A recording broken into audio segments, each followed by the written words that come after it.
when I discuss human trafficking as far as the issue of it, I think it's a regional issue. And Hayward's just a piece of that regional issue. We have children, and we have motels, and we have businesses, and we have a freeway and the internet. So all those things, if you have any of those things, you're susceptible to human trafficking. It's just, it's a phenomenon that's going on across our nation, across the world. I mean, it's always been around, but you're seeing a lot more. You're seeing a lot more in the media in the last 5-6 years, more than you had before. And that has a lot to do with some agencies that have stepped up throughout the United States that are identifying it as a problem. And I'll tell you that Hayward's connection to this is we're on board and very proactive in the recovery of exploited children, sexually exploited children, and reducing human trafficking crimes. Hayward, a couple years ago, founded the Alameda County Vice Enforcement Team, which is still going strong, and it's a collaboration of all the agencies throughout Alameda County with a goal of reducing human trafficking.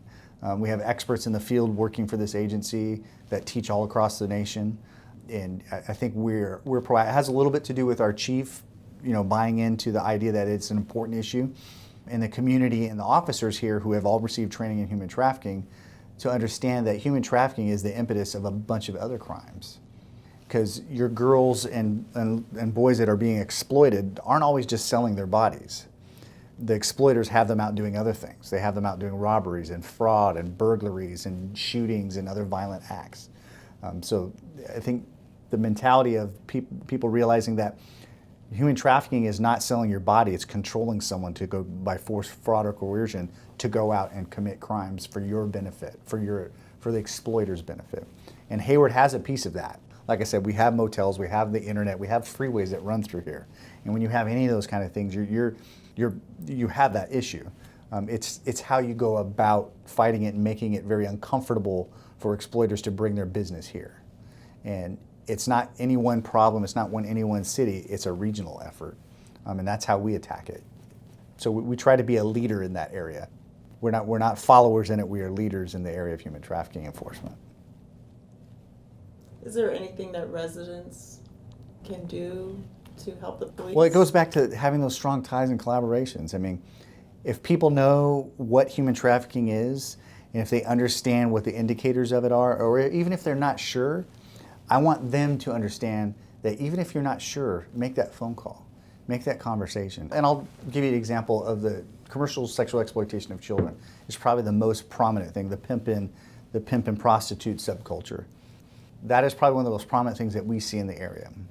But people need to understand what it is, what it looks like, what it smells like, and how anybody can be susceptible to it. You don't have to be living in a low-income area to be a victim. It's from any demographic, any population, any ethnicity. Anyone can be subject to human trafficking. But people need to understand that if you pick up that phone and you call, like for instance, the National Human Trafficking Hotline is 888-3737-888. If you can remember that number, when something happens, you make that phone call and you let the caller, the operator, tell you how we can help with this problem by getting the information to the right agency. If you make that little phone call, which you can do anonymously, and there's a ton of resources on the internet. If you just do a human trafficking, indicators will talk to you about it. It is an atrocious, heinous crime where children, we've investigated cases as young as 9, are exploited and their innocence is taken away, and you can't ever get that back.